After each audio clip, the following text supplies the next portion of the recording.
उप स्वास्थ्य केंद्र की व्यवस्था सुचारू करें। चालू करें। डॉक्टर्स की बहाली को नियमित करें। करें। आना जाना सुनिश्चित करें। डॉक्टर्स नहीं आते हैं, इस पर कार्रवाई तुरंत करें। नमस्कार, हिंद एक्सप्रेस देख रहे हैं आप। और अभी हम सीतामढ़ी जिले के रून्नीसैदपुर प्रखंड के एक उप स्वास्थ्य केंद्र में है। वलीपुर में ये उप स्वास्थ्य केंद्र स्थित है और ये बिहार का सबसे बड़ा अच्छा विकास है कि उप स्वास्थ्य केंद्र पर ऐसी व्यवस्था है कि आप देखकर रोने ना लगे तो फिर हमें कहिएगा। अंदर की तस्वीर आप साफ तौर से देख रहे हैं किस प्रकार से पूरा और कचरा भरा हुआ है। दीवार का जो ऊपर का हिस्सा है वो गिर के नीचे आ गया हुआ है। न बेड की व्यवस्था है, न कोई सरकारी सुविधा है। बगल में लोग यहाँ पे माल जाल बांधते हैं, ये उप स्वास्थ्य केंद्र का व्यवस्था है।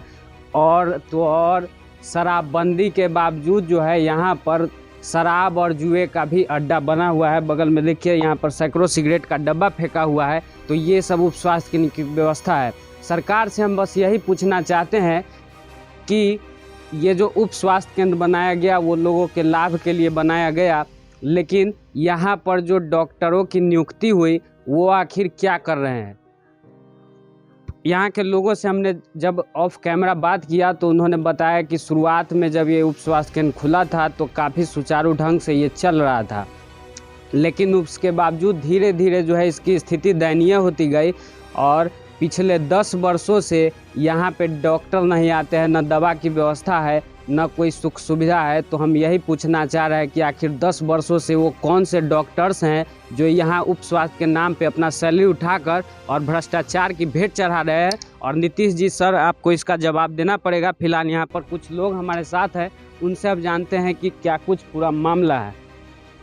कब से ही उप स्वास्थ्य केंद्र बना? यह उप स्वास्थ्य केंद्र बहुत पुराना है। अच्छा, मतलब 30-40 साल पुराना हो सकता है। जब से हम लोग जन्म लिए तब से यह देखा जा रहा है। अच्छा। तब से व्यवस्थाएं अच्छी थी। पिछले 10 वर्षों से इसकी व्यवस्थाएं जर्जर हो गई है। न कि व्यवस्था के रहन सहन में, ताकि डॉक्टर्स के आने जाने में भी बहुत है सो कोताही बरती जाती है। डॉक्टर्स आते नहीं हैं, आने पर कहते हैं कोरोना का बहाना रोते हैं और बोलते हैं कि हमारे डिप्टेशन वहाँ हो गया। कर्मचारी के बारे में बोलते हैं कि उनका डिप्टेशन वहाँ है और स्वास्थ्य उपकेंद्र बंद पड़ा रहता है। इसमें कहने में कोई दिक्कत नहीं है कि पिछले 2 वर्षों से मैं यहाँ रह रहा हूँ, स्वास्थ्य उपकेंद्र सही ढंग से नहीं हुआ। इसका लाइव टेलीकास्ट भी हुआ था, जो स्थिति इसका जर्जर बना हुआ है। और डॉक्टर हमेशा बहाना करते। मिसेज बबीता देवी इसके डॉक्टर्स हैं, वो पिछले महीना दिन से नहीं आ रही हैं। 1-2 बार आती हैं, चली जाती हैं, अटेंडेंस बनाती हैं, चली जाती हैं। ऐसा क्यों हो रहा है? पूछने पर कहती हैं कि मेरा पदस्थापन यहाँ है, मेरा है सो काम वहाँ है। इस प्रकार वो बहाना करती हैं और यहाँ की जनता तकलीफ में है, बीमारी होती है और यहाँ की जनता है सो दुखी है। इसके सुचारू रूप से चालू होने के बाद आसपास के कितने लोगों को लाभ पहुँचेगा? लगभग 7,000 जनसंख्या है इस पंचायत का, उससे ज़्यादा 7,000 मिनिमम मैं बता रहा हूँ, मतलब एडल्ट की जनसंख्या मैं बता रहा हूँ। तो 7,000 लोगों का है सो सीधा रूप से है सो इसका लाभ मिलेगा।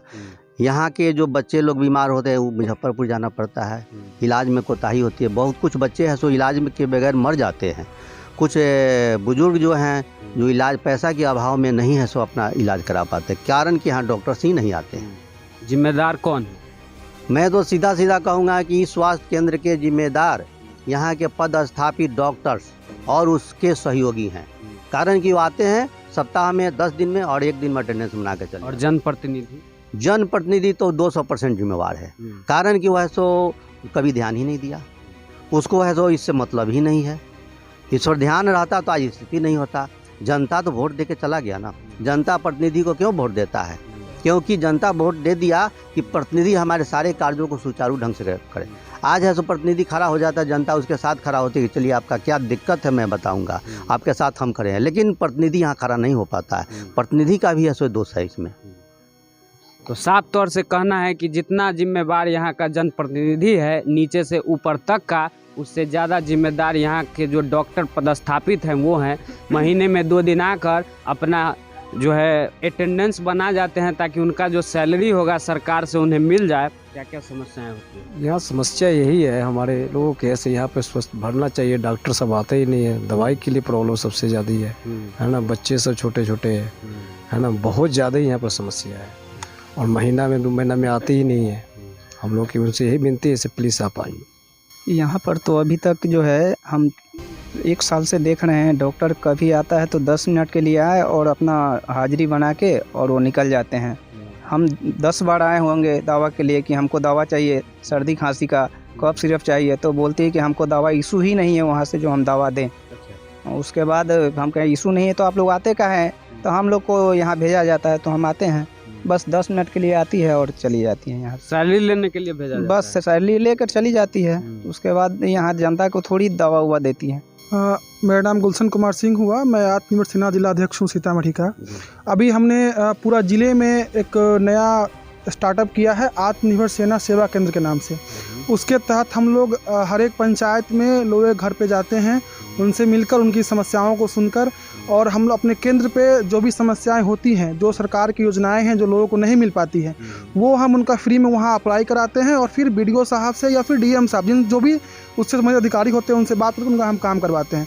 इसी मतलब लोगों से मिलने के दौरान कुछ लोगों ने बताया कि ओलीपुर पंचायत है, जो हमारे आत्मनिर्भर सेना के राष्ट्रीय अध्यक्ष हैं नरेंद्र कुमार जी, उन्हीं का पंचायत है। और उनके पंचायत में इतना बड़ा जो हमने देखा है, लोगों ने बताया, तो यहाँ तो हमने पूछा लोगों से, भैया आपके यहाँ स्वास्थ्य केंद्र है क्या? तो उन्होंने कहा जो हाँ है, तो लेकिन बंद पड़ा हुआ है।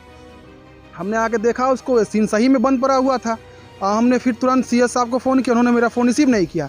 फिर मैंने नरसिंहपुर प्रभारी से फ़ोन किया, बात किया, उन्होंने फ़ोन रिसीव तो किया। उन्होंने कहा जो हाँ यहाँ मैंने 2 डॉक्टर प्रस्थापित किया हुआ है, लेकिन वो यहाँ लोगों ने बताया वो यहाँ आते नहीं हैं। उन्होंने कहा जो ठीक है आप लिखित आवेदन दीजिए हमको, हम उस पर कार्रवाई करेंगे। हमने सोचा भैया 2 दिन वेट कर लेते हैं, कहीं लोग झूठ भी बोलते होंगे, क्या पता गाँव के लोगों पर। हमने 2 दिन इंतज़ार किया और हमारे साथ उस वार्ड के मेंबर भी थे और उनके साथ हमने 2 दिन वॉच भी किया आके, लेकिन 2 दिन से इसमें ताला दरा सो दरा ही हुआ है। लोगों द्वारा कहा जाता है जो यहाँ डॉक्टर साहब जो पदस्थापित 2 हैं वो महीने में 1 बार आती हैं, अटेंडेंस बना लेती हैं और फिर चले जाते हैं। ना यहाँ दवा है, ना यहाँ डॉक्टर हैं, और भवन की स्थिति आप देख ही रहे हैं क्या स्थिति है। तो यहाँ इतनी बड़ी आबादी है, इस आबादी में एक उप स्वास्थ्य केंद्र भी है, वो भी चालू नहीं है। जो गरीब तबके के लोग हैं, अगर उनको अचानक कुछ हो जाए, उनके पास पैसे नहीं हो तो वो मर जाएंगे, या फिर उनको कहीं से कर्ज लेना पड़ेगा, या फिर अपने घर में जो उनके पास जो पड़ा होगा उसको बेच के वो अपना इलाज कराएंगे। इस पे यहाँ के जो जिला पदाधिकारी हैं उनको देखना चाहिए, या फिर हमारे जो CS महोदय हैं, या फिर जो सैदपुर प्रभारी हैं जिनके अंदर ये आता है, उनको इस पे ध्यान देना चाहिए और लोगों की समस्याओं को समझना चाहिए, ताकि यहाँ पे जो गरीब तबके के लोग हैं उनका सही से इलाज हो पाए। अन्यथा हम लोग, अगर इस पे कार्रवाई जल्द से जल्द नहीं होगी तो हम लोग बहुत जल्द अपने संगठन के साथ सैदपुर प्रभारी का जो ऑफिस है, कार्यालय है जहाँ वो बैठते हैं, वहाँ हम लोग घेराव करेंगे और इस पे जल्द से जल्द कार्रवाई करवाने का मांग करेंगे। धन्यवाद। तो साफ तौर से इनका कहना है कि जल्द से जल्द अगर ये उप स्वास्थ्य केंद्र सुचारू रूप से चालू नहीं हुआ, आप बुजुर्ग हैं, देखे होइएगा इसको बनते हुए। इसको बनते हुए भी देखा, मिटते हुए भी देखा। अच्छा, अभी तो मिटा हुआ है ना ये। 10 साल पहले सही चल रहा था, 10 साल के बाद बस कहानी ख़त्म। डॉक्टर आया, दवाई नहीं, पब्लिक आया, गेट पर खड़ा होकर चला गया। कोई डॉक्टर आएगा तब तो कोई बात होगा, या डॉक्टर है नहीं तो बात क्या करेगा? नहीं दवा है, नहीं दारू है। तो साफ तौर से देख पा रहे हैं, अब दिखाते हैं आपको। ये वो बोर्ड है, इस पर लिखल है कि बिहार सरकार का बोर्ड है। आज दिनांक 21/7/2002 को उप स्वास्थ्य केंद्र ओलीपुर के भवन का जीर्णोद्धार विधायक योजना मद से स्थानीय विधायक श्री भोला राय जी के कर कमलों द्वारा किया गया।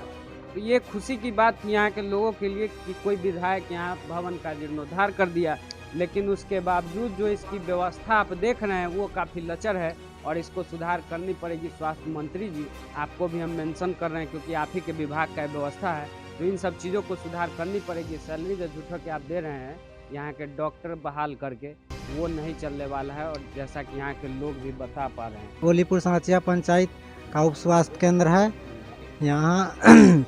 यहाँ पे ताला लगा रहता है, कोई डॉक्टर नहीं आता है। यहाँ पे जो भी समस्या है, समझे, दवा क्या क्या समस्या होती है? सर देखिए यहाँ समस्या क्या है कि हम लोग गरीब जनता है उलीपुर सहचा पंचायत में जब हम लोग आते हैं तो डॉक्टर नहीं आते हैं, देवी जी नहीं आते हैं, दवाई बीरो नहीं मिलती। हम लोग पब्लिक है बहुत देर इंतजार करके चले जाते हैं, बाकी हम लोग को कोई सुविधा नहीं मिल रहा है। महिला डॉक्टर भेंट उठ कभी हुआ है कि नहीं? नहीं, कभी देखे कभी नहीं देखते, तो क्या बता रहे। दो आते जाते हैं लेकिन नहीं आते हैं, नहीं कभी देखते हैं नहीं देखे हैं जी। तो साफ तौर से यहाँ के लोग जो बता रहे हैं कि कभी डॉक्टर को देखबे नहीं किए तो इलाज का करवाएं, और दवाइयों की व्यवस्था नहीं है। तो ये सब समस्याएं हैं और इनको सुधार करने की ज़रूरत है, तभी आप बिहार का विकास कर पाएंगे, अन्यथा बिहार का विकास संभव नहीं है। और इन सब चीज़ों को सुधार करनी बहुत ही ज़रूरी है। फिलहाल आप हिंद एक्सप्रेस देख रहे थे सहयोगी सत्यम के साथ, मैं सौरभ, धन्यवाद।